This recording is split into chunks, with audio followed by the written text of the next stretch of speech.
Welcome to Guns and Gear Network, everyone. Appreciate you tuning in. Today we're going to put a Tec Performance Thumb Ledge on a Canik TP9SFX. Stay tuned.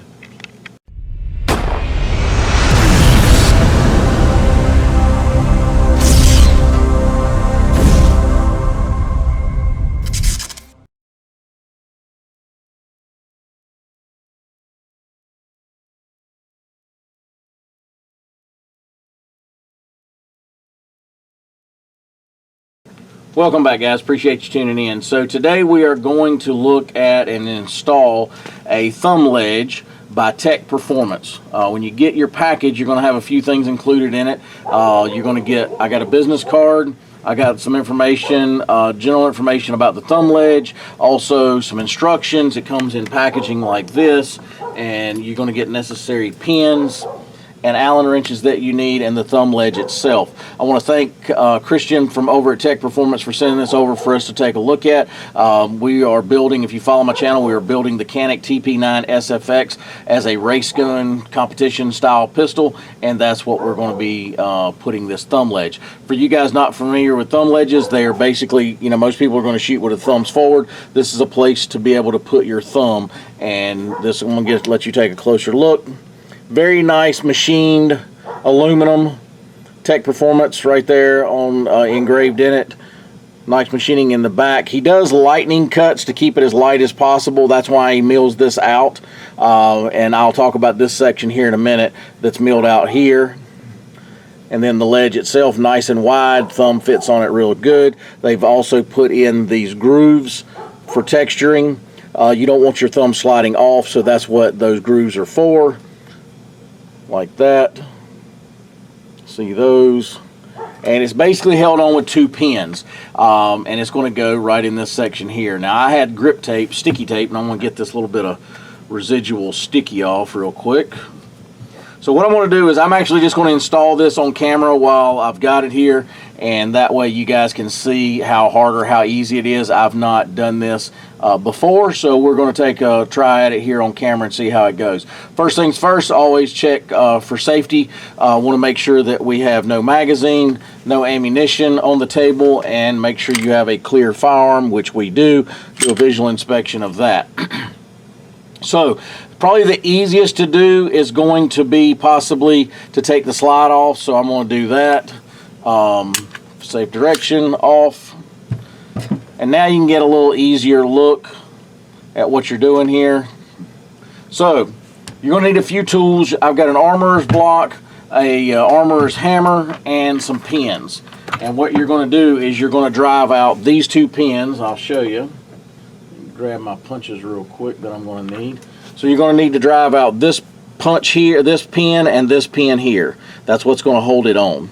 So what I'm going to do, because this right here actually holds, I think this is part of the trigger pin assembly here, I'm going to go ahead and punch it a little ways out, but I'm not going to punch it all the way through. And what I'm going to show you what I'm going to do here.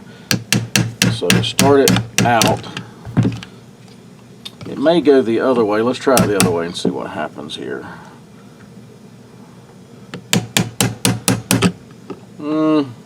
It's about the same.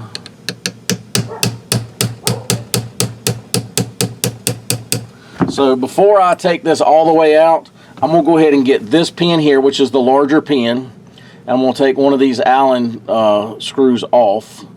And what I want to do is I want to walk this pin at the same time as I'm taking the other one out. That way whatever it's holding is not going to come, and it actually holds the trigger. So let's go ahead. So I don't damage the head of this, I'm going to go ahead and take this end off too. And I'm just going to use this to drive the other one out, and then you don't lose anything as far as what it's holding together in the firearm itself. That's the easiest way to do it, guys. So just like that. There you go. So it's flush, which is the way you want it, and you want it raised on this side. So we're going to do the same thing with this other pin, and I'm going to need a smaller punch for that. Probably this punch here. All right, we're going to start this one the same way.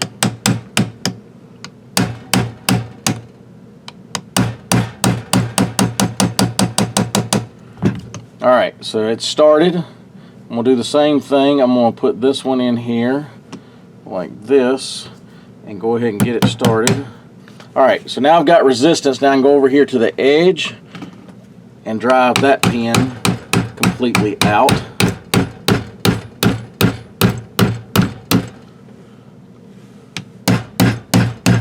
If you don't have one of these armor blocks, guys, you need one. Just go ahead and tell you that.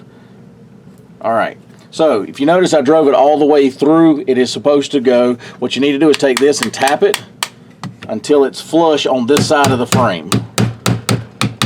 Because what essentially we're doing is creating a spot to mount our ledge, which would go just like this. Okay? So the only thing that's going to hold this in place is one screw right here. Okay, so this one here is where it just fits in. So then you're going to take your Allen key here,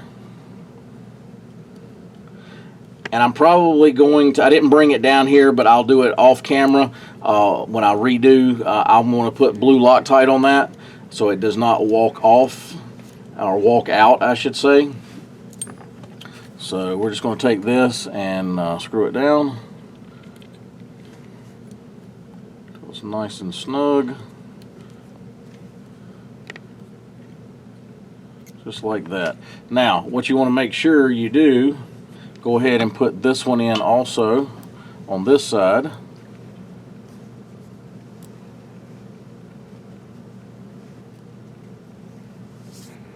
Get it started. This in. And like I said, off camera, guys, I'm going to use, I forgot to bring it down here, but I'm going to use blue Loctite when I finish up here.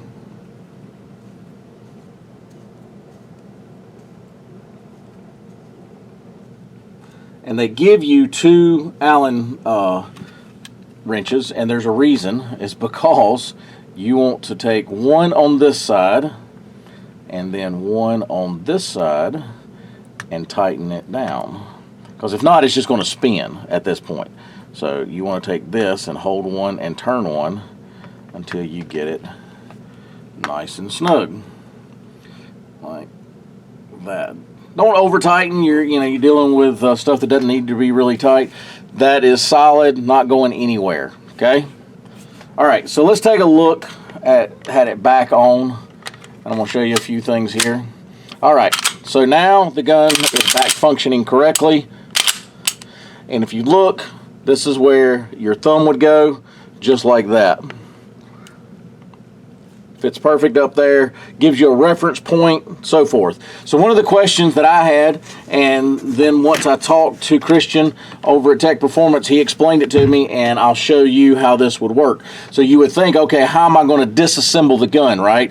For like just general maintenance, cleaning, things like that, because this is now covering where I need to do that. You have one on each side that has to be released. So let's point it in a safe direction. All right, so what you need to do is you're going to pull it a little ways back, and then you're going to take a pin, something right here, and push down at the same time on both of them. And let's see if I can make this happen.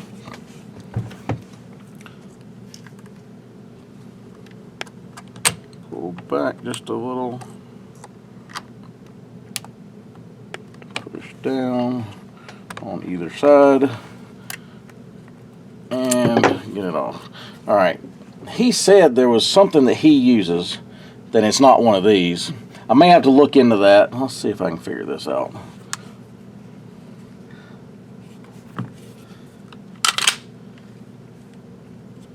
Okay, well, it was down actually, so let me figure this out here, guys.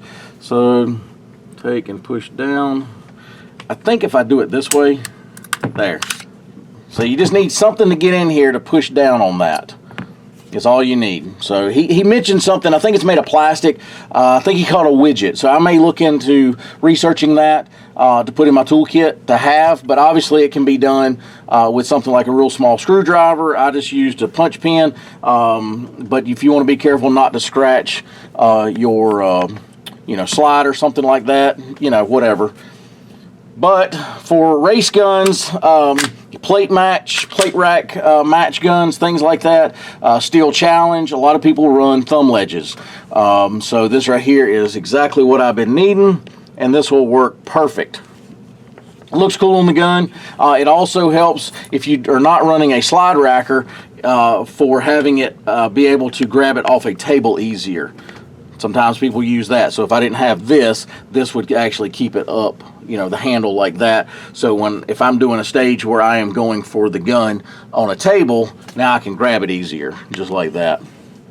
But there you go, guys. Pretty simple. If you look at the time frame, you know, a couple minutes, 5 minutes at the most, and you can have your thumb ledge right on there. One thing I will show you too about this thumb ledge in particular, the way it's designed, it also, you kind of wonder why this is up here. That actually helps from what's called thumb foul or slide fouling. So sometimes you get up here with a nice high thumb forward and you can actually foul the slide and cause your gun to malfunction. This blocks your thumb from, and you can put a lot of pressure, downward pressure, and even sidewards pressure, and not do any kind of slide fouling or worry about that, because that can cause you to slide have your slide have a problem and not cycle with the gun correctly during a match or something. You wouldn't want that. So anyway, guys, appreciate it. I hope you enjoyed the video, and like I said, I want to thank Christian over at Tec Performance for sending this over for us to take a look at. I will do a range report. I told you guys before, the range I'm at, I can't really do a lot of filming, so that's a little tough, but I'll try sneaking in maybe some filming or something like that, showing the thumb ledge off, maybe try doing a little video during a match or something like that for you guys. But anyway, guys, appreciate you tuning in. If you got any questions, post those below. If you got experience with Tec Performance, be sure to share that with us. That's always greatly appreciated. And as always, guys, like, share, and subscribe. Bring another video shortly. Have a great day.